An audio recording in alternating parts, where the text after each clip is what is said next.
we finally went to see Thunderbolts. We did. We got back about 20 minutes ago. Yeah, we're about 3 weeks later than everybody else who went to see it. So apologies for that. But we did finally go and see the film that dared to ask, what if bipolar disorder was a superhero? Yeah. And I admire that. I respect that. Yeah. Right out of the gate, I'm going to say we might spoil this. Spoiler warnings, yeah. I'm not going to outright go for spoilers, but I feel like there's some stuff in this that I want to talk about that is third act stuff and quite important to it. So that's your spoiler warning. The other thing I'm going to start with is I thought this was pretty great. It's probably my favourite Marvel movie in years. Since... well, I was thinking about this. I know when we were sat in the cinema, I said probably the best Marvel movie in 7 years. But then I remember Guardians 3 being pretty good. But otherwise, we've just been awash in mediocre Marvel drivel. Yeah, pretty much for the most part, yeah. And this was head and shoulders above anything they've done recently. I agree. I don't think I've enjoyed any movie certainly as much as this one since the Spider-Man movie called Far From Home. No Way Home. No Way Home. This is why you keep ordering the wrong Blu-ray, Dan. It's the third one, like the Doctor Strange one. I enjoyed that a lot. And I enjoyed this a lot. But I think this might be a better movie than that. I think so, like an all-round kind of thing. But I didn't really know what to expect. I initially wasn't excited for it at all. I was kind of, because it's a bunch of characters that I quite like and I'm sort of invested in at this point. Yeah. What else? For no other reason. No other reasons. No other reasons. Yeah. There's not that Sebastian Stan's in it. No. And nothing. Or White Russell, no. for example. I don't know what you're trying to say. No. Okay. It's just a bonus. Yeah. Okay. I initially not excited. Saw a trailer. Oh, actually, that kind of looks all right. And then tried to temper my expectations a bit. And then sort of didn't really think about it again until... But then they dropped that A24 trailer. Yeah. And I was like, okay. Yeah. So I was kind of... I was mildly hopeful, I guess. Yeah. But I wasn't... I think if I'd have hated it, I don't think I'd have been too disappointed.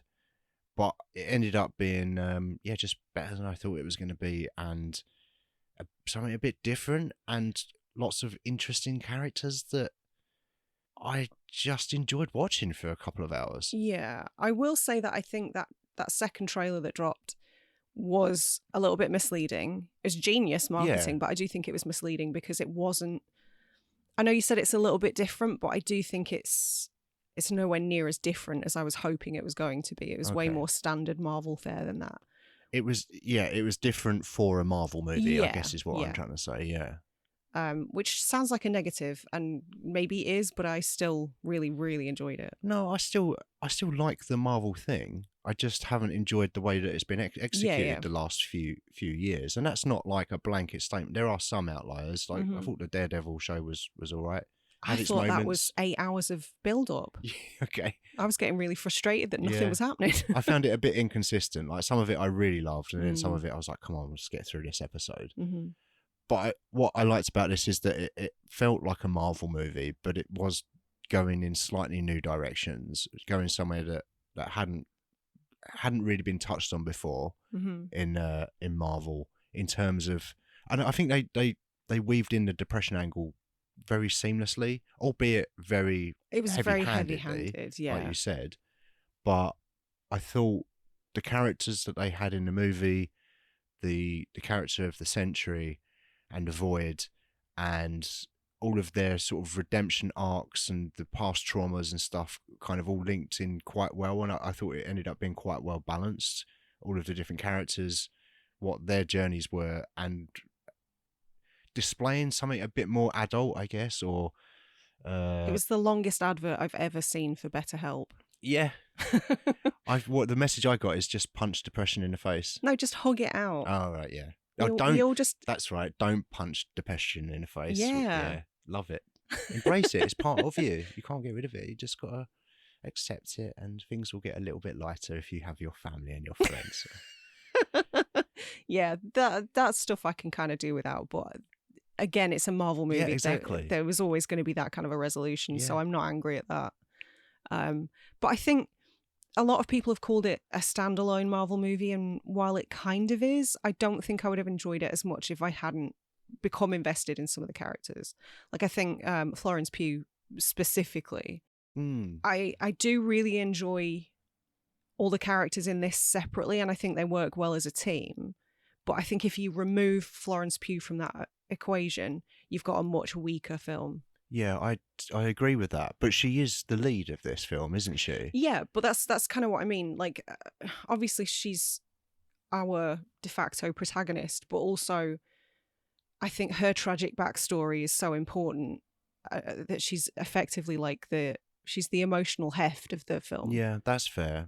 That's fair. I hadn't thought about that angle actually with that character, but I suppose you get to know her in Black Widow. Then a little bit more in Hawkeye. Oh, is she in that? Was she in that? Was she? Yeah, right, okay.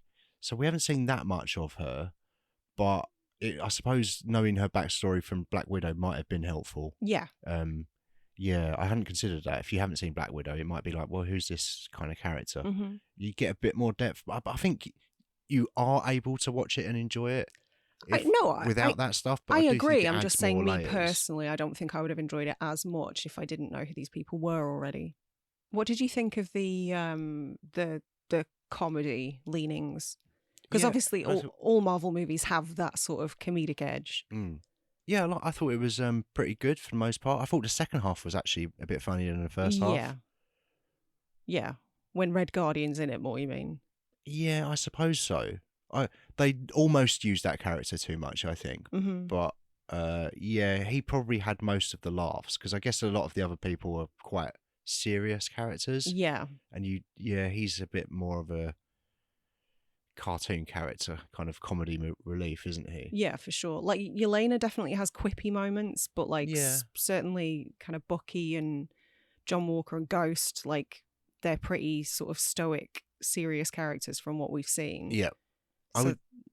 Yeah, not so much in terms of the comedy leanings there. I would say the Bucky character, more than any of those other sort of more stoic characters, has I don't know, maybe it's Sebastian Stan and his line delivery, but he's very good at delivering like a straight line, like a sarcastic line. But but it's still all very deadpan. Yeah.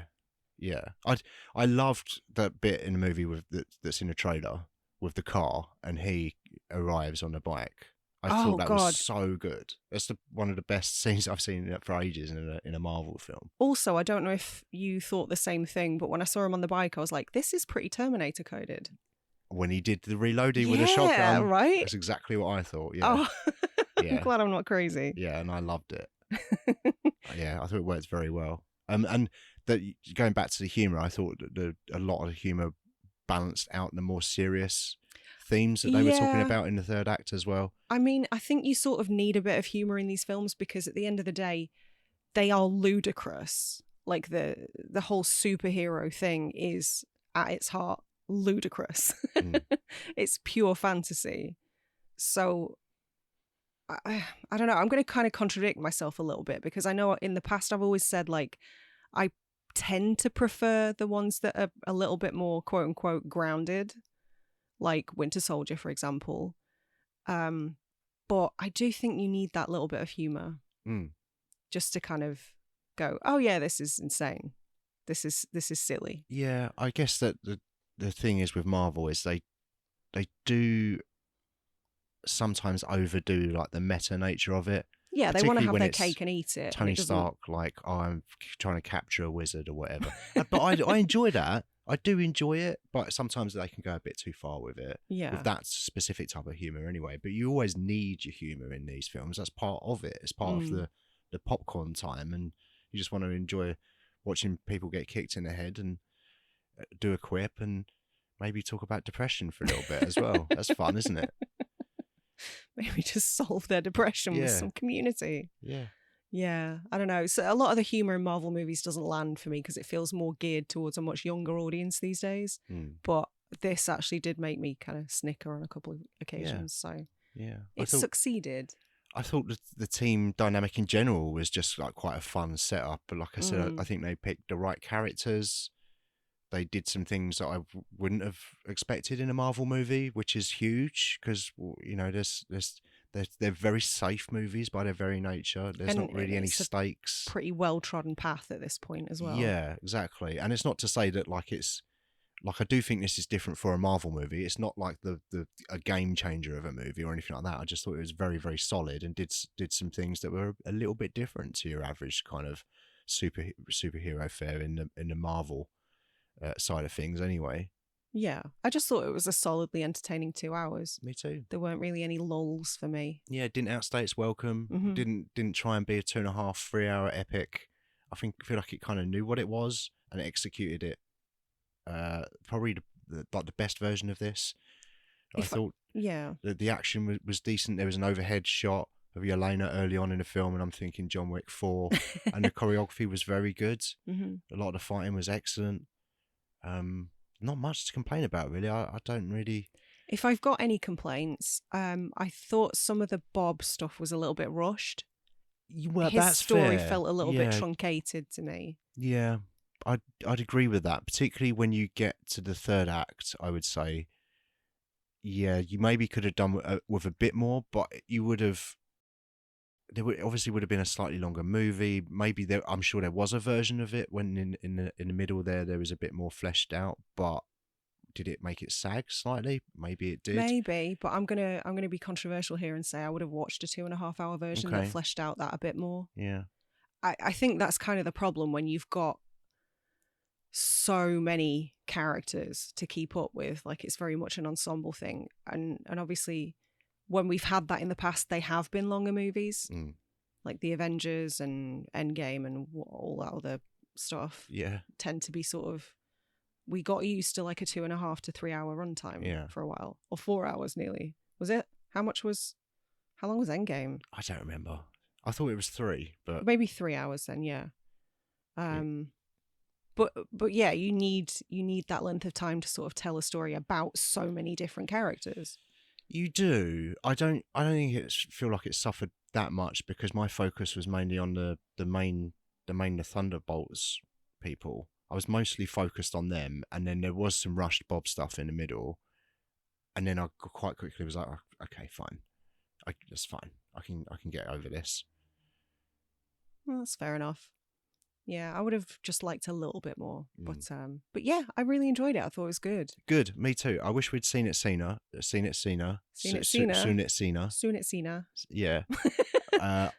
If I'd had time, I'd probably go and watch this again. Would you? Yeah, probably. It's definitely one that I will procure on disc, on digital versatile disc. You will not buy a DVD. You'll buy a Steelbook Blu-ray when it's available, and you'll keep it in the packaging. I'll buy one for packaging, one for consumption. Nerd. Yeah, so 4 thumbs up? Yeah, I'm at 4 stars for this. I enjoyed it 4 stars. If I watch it more times, it might even go up. Wow. But it's going to be one of those that if it holds up to rewatches, maybe it'll go up. But I don't know. If 4's, I think, is fair. I give it a 4. Yeah, I already rated it on Letterboxd, yeah. Great. Me too.